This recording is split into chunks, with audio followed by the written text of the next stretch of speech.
с использованием других платежных систем. Это Яндекс, криптовалюта и так далее.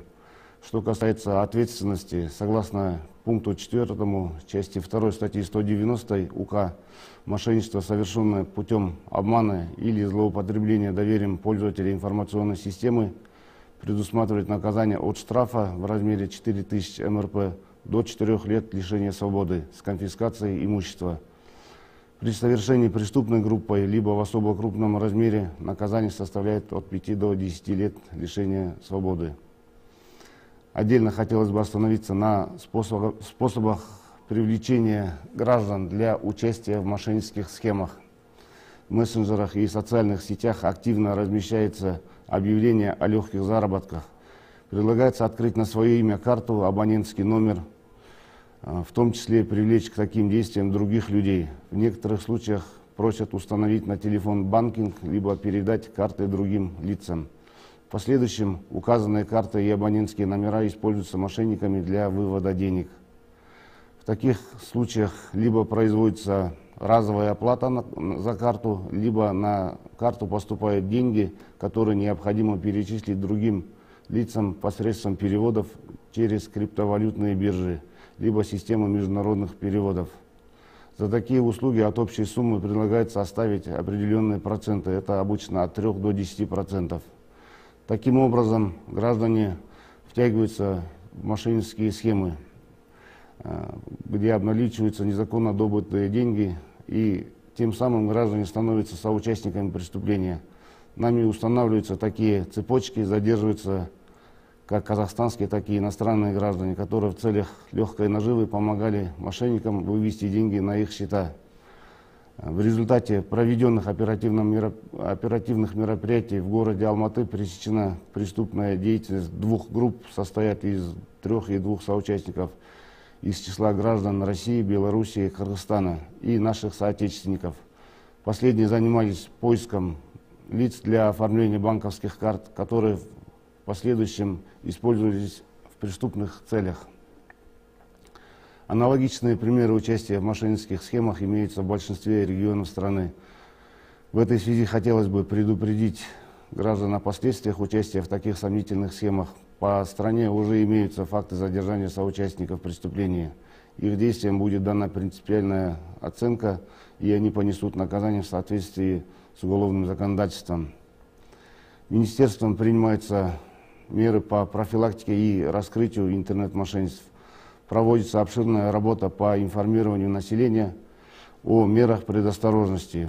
В августе и сентябре проведена обширная разъяснительная работа путем рассылки и СМС-уведомлений. С операторами связи заключены меморандумы о противодействии фрод-звонкам. В СМИ опубликовано более 8500 материалов профилактического характера. В регионах созданы и действуют специализированные следственно-оперативные группы по их расследованию. В завершение хотелось бы остановиться на мерах безопасности и довести ряд рекомендаций. Во-первых, это ни в коем случае не следовать так называемым телефонным инструкциям работников банков или правоохранительных органов об оформлении кредитов, продаже имущества и перевода своих денег на безопасные счета, либо оформления займов. Правоохранительные органы не проводят специальных операций по телефону.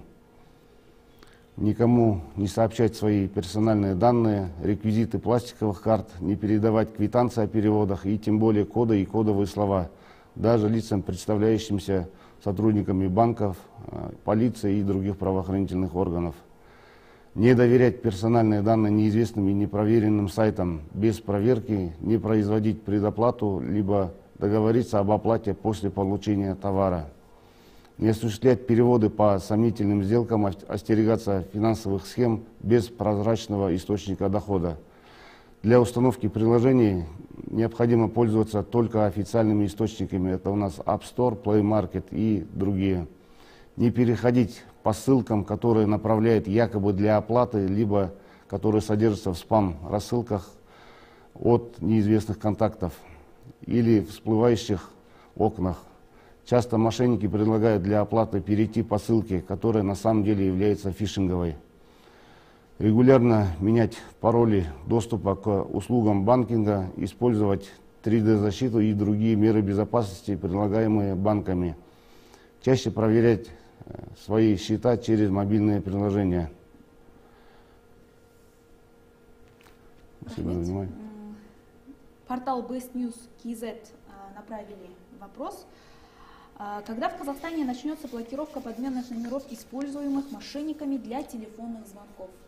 Это первый вопрос. Ну, с начала года МВД проведено несколько совещаний с участием МЦРИАП и других компетентных органов, а также операторов связи. Мы должны понимать, что это, во-первых, вопросы технического регулирования. В настоящее время компании сотовой связи занимаются вопросом блокирования звонков с подменных номеров. Это настраивать свои информационные системы. До конца года, по их информации, по информации операторов, данный вопрос должен быть решен. Сколько подменных номеров имеется в распоряжении мошенников? Касательно подменных номеров, они присваиваются отдельно при каждом обращении на сервис, поэтому говорить о конкретных номерах нельзя. Подмена может быть произведена на любой номер оператора связи. Какие изменения в нормативно-правовые акты предлагают в МВД для борьбы с телефонными мошенниками?